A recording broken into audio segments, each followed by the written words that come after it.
Nous sommes déjà dans la dernière ligne droite de cette première matinale de rentrée sur Radio Pays en ce lundi 2 septembre 2024. Dernier grand journal de la rédaction présenté par Arnaud Béharry-Dolcirder. Bonjour Arnaud. Rebonjour Kylian, bonjour à tous. Nous sommes partis pour les titres. Dans l'actualité de ce lundi 2 septembre, manque de profs, classes surchargées et conditions de travail difficiles, ce sont les inquiétudes des syndicats d'enseignants en cette rentrée scolaire 2024. Le recteur Philippe Dulbecco se rendra dans plusieurs établissements sur l'ensemble du territoire. Nous retrouverons Florian Royer en direct depuis l'école de Montlucas où sera présenté le plan illettrisme. Dylan Will termine au pied du podium au Tour cycliste de Guadeloupe. Le coureur guyanais de l'Union sportive lamantinoise se positionne à la 4e place au classement général. Il dresse le bilan de cette première participation au Tour en tant que licencié dans un club local. Et puis des jeunes Guyanais aux Jeux paralympiques à Paris. Au programme rencontres sportives et visites culturelles dans la capitale. Nous avons suivi des élèves du collège de Soula au musée du Louvre. La communauté sainte-lucienne de Guyane célébrait la fête de la Rose. Ça s'est passé à Matoury. Convivialité, transmission et tradition. C'était les ingrédients réunis pour une célébration réussie. Puis enfin, on terminera en musique avec le tube sur toutes les lèvres durant ces grandes vacances. God Bless de Chris, le titre que tout le monde adore. Un retour gagnant pour le chanteur guadeloupéen qui célèbre ses 20 ans de carrière. Vous l'entendrez à la fin de ce journal. Voici le 8h de la rédaction de Radio Pays. Bienvenue à tous. Un peu en avance à nous, Béharry-Dolcirder. Le 18h, ce sera pour plus tard. Juste après ce journal, Carole Maté nous expliquera les enjeux de cette rentrée et pourquoi il y a plusieurs rentrées qui ont d'autres enjeux qui sont totalement différents les uns des autres et qu'il faudra quand même appréhender en ce lundi 2 septembre. Et juste après, dans le supplément pays, Éric Cavalier de la CLCV sera mon invité pour parler de ces prix et surtout revenir sur ces vidéos que nous voyons circuler depuis maintenant quelques jours, mettant en avant les prix exorbitants dans certains magasins en Martinique, en Guadeloupe et certainement en Guyane. Nous parlerons de tout ça. Ce sera dans le supplément pays auquel vous êtes conviés. Comme à chaque fois, vous connaissez les principes au 05 94 36 36 06. Mais vous le disiez tout d'abord en titre, Arnaud, il n'y a pas assez de profs et il y a des classes trop surchargées pour cette rentrée scolaire 2024. Plus de 90 000 élèves font leur rentrée en Guyane ce lundi. Les enseignants, eux, ont fait leur pré-rentrée vendredi dernier et les premières remontées font état d'un manque de professeurs et des effectifs trop importants dans les classes. Une situation qui préoccupe les syndicats en cette rentrée scolaire. Le SNES-FSU déplore une situation qui, selon le syndicat, compromet la qualité de l'enseignement dans l'académie. Le manque de personnel enseignant, particulièrement dans certaines disciplines, toujours selon le syndicat, entraîne des classes surchargées, ce qui complique les conditions de travail pour les enseignants et rend l'encadrement des élèves plus difficile. Certaines disciplines sont plus impactées que d'autres, explique Denis Oltra.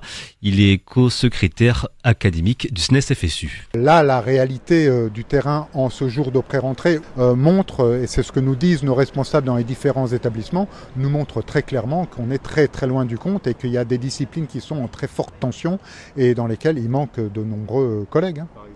En histoire-géographie, en mathématiques, en français, on sait que là ce sont des disciplines où il y a des postes entiers qui ne sont pas pourvus dans des tas d'établissements. On n'a pas encore de chiffres précis parce qu'ils sont en train de remonter ce matin, mais très très rapidement on va pouvoir communiquer là-dessus.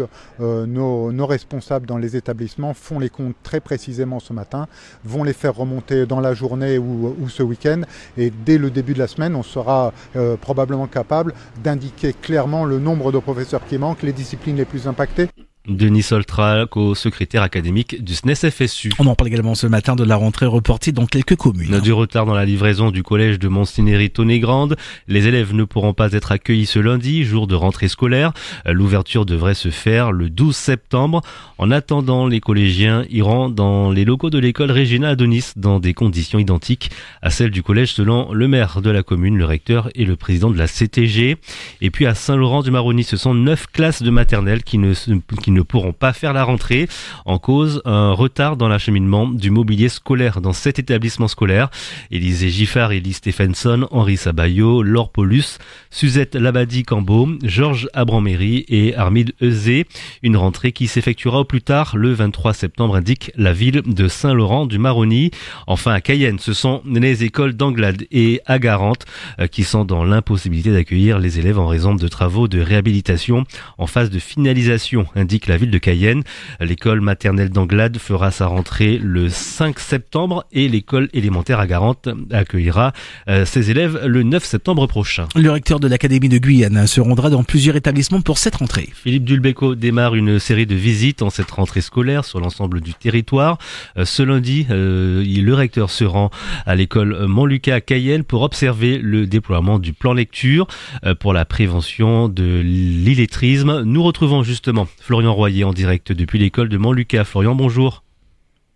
Bonjour Arnaud. Alors comment se déroule la rentrée pour les élèves, enseignants et personnels de cette école de Cayenne?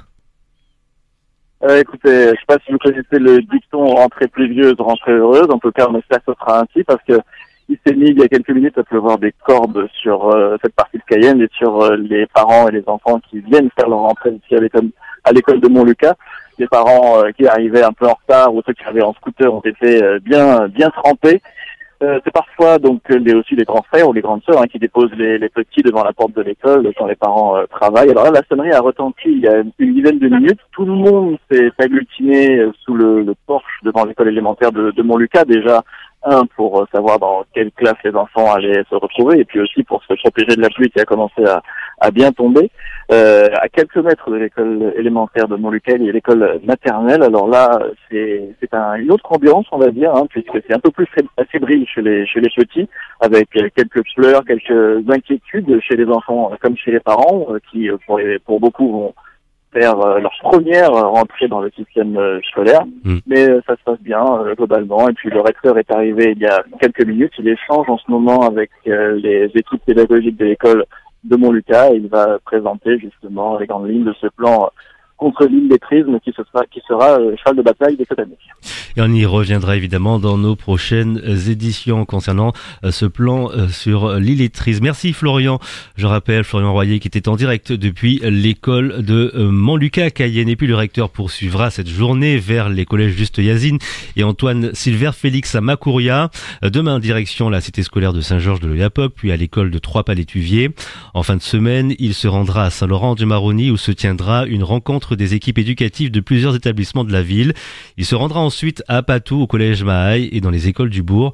Enfin, la semaine prochaine, le recteur se rendra dans les communes et villages du Maroni. Mais avant de démarrer ce périple, le recteur était sur notre antenne dans l'invité du 7h de Victor Zamit ce lundi matin. Une émission à retrouver sur les plateformes streaming de Radio Pays. Et puis à 8h09 Arnaud, nous parlons mobilité avec le réseau de transport de la CACL qui étoffe son offre en cette rentrée. Après le lancement de la ligne 7 aéroport Cayenne Centre-Ville, une autre version nommée ligne 7 Express est lancée ce lundi sans passer par Cognos-la-Mirande. Une toute nouvelle ligne également au départ du bourg de Matoury, arrêt Église de Matoury. La ligne 10 empruntera ensuite le chemin Mortium, la Matourienne et passera par les quartiers de Cognos-la-Mirande et la Romerie. Puis elle desservira le centre pénitentiaire avant de rejoindre son terminus à l'éco-quartier Georges Oltilly, arrêt lycée Léon Gontran d'Amas. Dans le reste de l'actualité, un jeune homme perd la vie dans un accident à Kourou. Un accident mortel s'est produit samedi vers 18h30 sur la route du Dégrade Saramaka au PK14. Un jeune homme nommé Manu a tragiquement perdu la vie après avoir percuté un poteau contenant des câbles ADSL.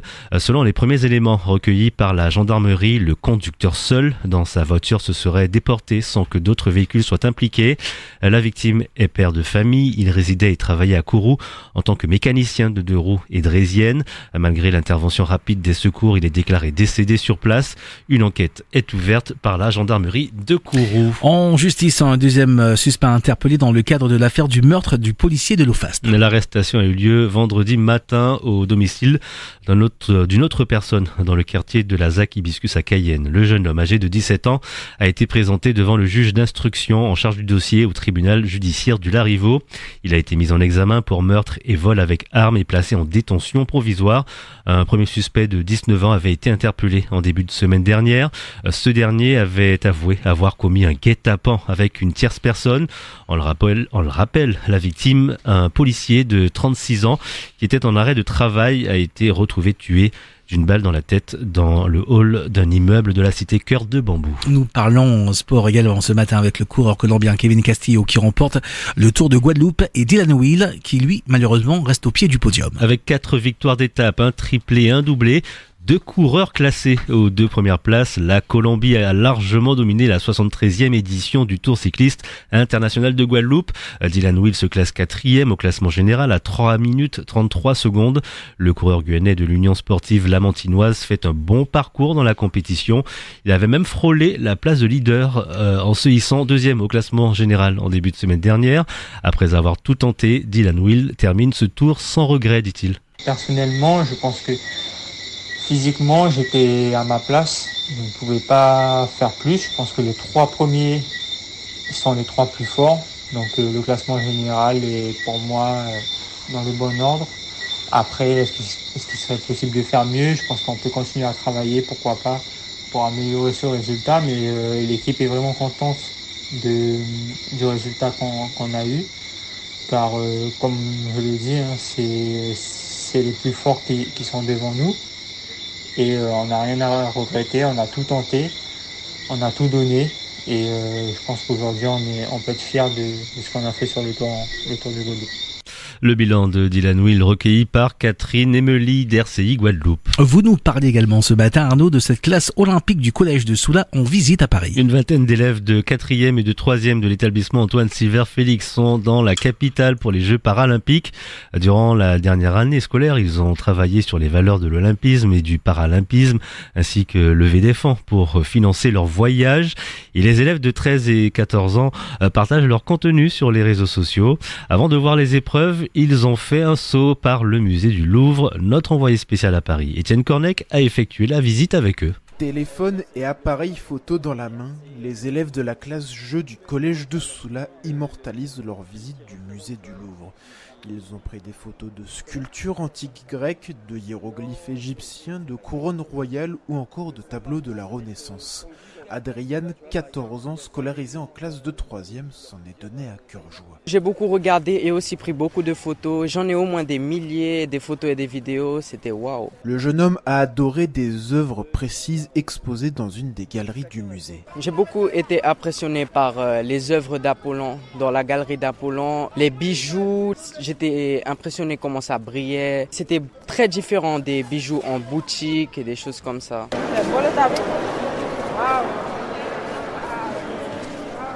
Les adolescents ont pu voir des tableaux célèbres comme le radeau de la Méduse, la liberté guidant le peuple ou encore la Joconde. Cette dernière a impressionné Angel, 13 ans en 3e. C'était dans un verre, c'était vraiment sécurisé. C'est mieux de voir en réalité que de voir dans un livre. Scolarisée en classe de 4e, Beriana, 13 ans, ne s'attendait pas à visiter une enceinte aussi grande. Le Louvre était beaucoup plus grand que je pensais. Il y a beaucoup plus de tableaux aussi que je pensais parce que j'ai l'habitude de voir surtout la Joconde, etc. mais jamais tout ce qu'il y a autour. Après avoir déambulé dans le Louvre toute la matinée, le groupe a terminé la visite par une exposition temporaire sur l'olympisme. Elle revient sur l'origine antique des JO. Angel a appris que certains sports se pratiquaient dans l'Antiquité. On a vu l'évolution de lancer des disques. Rémi Morellon, accompagnateur, professeur de PS à l'origine du projet de la classe olympique, tenait à faire visiter ce monument à ses élèves qui, pour beaucoup, n'avaient jamais vu un tel bâtiment. Le musée du Louvre, c'est quand même un monument. C'est un monument de la culture française, d'une culture qui est loin d'eux. Et je voulais justement qu'ils puissent s'imprégner un petit peu des choses que la France a fait et vivre en fait, voir des choses qu'ils n'ont pas l'habitude de voir, quoi, tout simplement. C'est des choses qu'ils vont pas vivre, qui vivent pas au quotidien, quoi. Enfin, c'est vraiment les sortir d'un quotidien et leur faire vivre quelque chose d'incroyable. Après cette parenthèse culturelle, ils vont ensuite voir du basket fauteuil, du para-équitation, para-athlétisme et para-natation durant toute cette semaine. C'est en tout 25 élèves qui ont fait le voyage pour les Jeux paralympiques. Un reportage signé Étienne Cornec. Étienne Cornec, que vous avez pu entendre ce matin dans Chrono Olympique avec la découverte de 2 disciplines réservées aux Jeux paralympiques, la boccia et le goalball, à suivre, à retrouver sur les plateformes streaming de Radio Pays. Comme tous les débuts de mois, Arnaud, vous nous faites le point sur le prix des carburants et ce matin, vous nous annoncez quelques bonnes nouvelles. Une bonne nouvelle pour les automobilistes. Les prix des produits pétroliers en légère baisse au 1er septembre 2024. Le samplon passe à 1,96€ le litre, soit une petite baisse de 2 centimes. Le gazole routier est à 1,77€ le litre, c'est 6 centimes en moins en ce mois de septembre. Et concernant la bouteille de gaz, elle s'affiche chez vos distributeurs au prix de 22,81€. C'est donc quelques centimes de moins que le mois dernier. Il est bien loin, le ton de la bouteille de gaz était en dessous des 20€. Allez, on se console avec la fête de la Rose qui s'est déroulée ce week-end à Matoury. Et cet événement très attendu par la communauté sainte-lucienne s'est tenu samedi à Matoury. La fête de la Rose était marquée par un défilé, des danses, des chants et des repas traditionnels. La journée a été l'occasion pour l'association culturelle des Saint-Luciens de Guyane de se réunir et de renforcer les liens au sein de la diaspora tout en célébrant leur patrimoine. Stéphanie Willix, la doyenne de l'association, a d'ailleurs été honorée pour l'occasion. Hendrik est trésorier de l'association. Au-delà de ce rôle, il est aussi un jeune chanteur de musique traditionnelle sainte-lucienne. Il raconte comment il constitue son répertoire.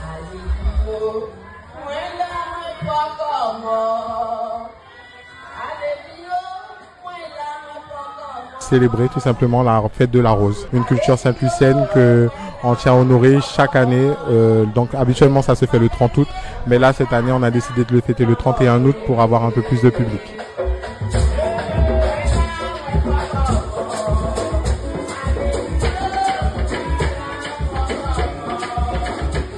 Alors moi mon rôle tout simplement c'est outre le rôle d'organisateur de quasiment l'événement, le rôle primordial est celui de chanteur.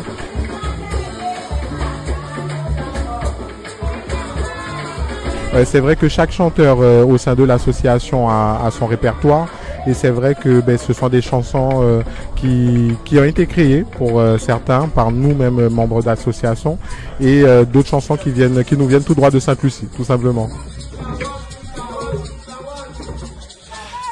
Et vive la Rose, la fête de la Rose à retrouver en images sur les réseaux sociaux de Radio Pays. Ah bah ça, ce n'est pas la Rose. Ce n'est pas la Rose. C'est le titre God Bless qui vous a certainement ambiancé durant toutes les grandes vacances. C'est le tube de ces vacances, Arnaud. Eh oui, titre que tout le monde adore. Chaque année, les maisons de disques proposent des mélodies entraînantes et facilement mémorisables. Ces chansons deviennent rapidement des titres incontournables durant les grandes vacances, jouées en boucle à la radio, dans les soirées dansantes, festivals et reprises sur les réseaux sociaux. Cette année, difficile de passer à côté de God Bless de Chris. Un retour gagnant pour le chanteur de 40 ans, auteur, interprète et producteur qui fête ses 20 années de carrière avec cette chanson sur toutes les lèvres durant les vacances. Sorti début août, le titre de Step Out Productions fait plus de 1 700 000 vues sur YouTube. Chris était d'ailleurs l'invité surprise du Boom Jams Days Festival à Kourou. Pour le chanteur, le succès est toujours inattendu et ce succès est toujours noble en mettant la joie dans le public. On l'écoute. Moi, je trouve qu'il y a quelque chose de noble dans le fait de divertir les gens, puisque la vie est déjà suffisamment compliquée comme ça. Donc il y a des artistes pour tout, il y a des artistes qui écrivent des textes conscients, des textes mélancoliques quelquefois, et ça m'est déjà arrivé de le faire aussi. Mais j'avoue que j'aime beaucoup ce côté joyeux, ce côté divertissant. Et voilà. Donc je tenais à le dire, puisque souvent les gens me disent ouais mais Chris, toi tu as fait des études, etc. Tu es quelqu'un d'assez sérieux dans la vie de tous les jours, et pourtant tu arrives, tu dis bel visage, gros fesses. Je dis mais oui, parce que ça fait aussi partie de la vie, parce qu'on a besoin aussi de s'amuser. On peut pas être sérieux tout le temps. Justement, pour être bien sérieux quand il faut être sérieux, faut savoir s'amuser aussi de temps en temps. Allez, on termine du côté du Guyana, Kylian. Oui, avec cette nouvelle où plus de 4 tonnes de cocaïne ont été saisies par les autorités du Guyana. Cocaïne destinée à l'Europe. Ouais, les autorités du Guyana ont annoncé la saisie hier de 4,4 tonnes de cocaïne d'une valeur de 200 millions de dollars. La drogue a été découverte à l'intérieur de bunkers souterrains dans l'ouest, près de la frontière avec le Venezuela, a déclaré James Singh, le chef de l'unité de lutte contre les stupéfiants de l'agence des douanes. Les trafiquants ont creusé des trous dans le sol pour cacher la cocaïne, puis les ont recouverts de planches de bois. Pour l'instant, aucune personne n'a été interpellée dans cette affaire. Merci beaucoup Arnaud, vous êtes de retour dès 9h avec le Halo Malik de Malik Kataye. C'est vous également demain ? Oui. Je vous retrouve à 5h Toute alors la en semaine. ouverture toute la semaine. Voilà, on se réveille tôt. Ah ben quelle chance, quel bonheur. Génial. On adore. La vie qu'on mène avec Eh Arnaud oui. Barré de Cerder, vous verrez, elle est magnifique cette vie. On reprend. Elle est wow. Oui, on va dire ça. Vous êtes de retour donc demain, tout à l'heure également. Carole Maté de retour également, puisqu'on parle de waouh. Retour dans quelques minutes pour nous parler de cette rentrée. Est-ce qu'elle sera waouh cette rentrée pour vous? Vous allez d'ailleurs venir nous en parler au 05 94 36 36 06.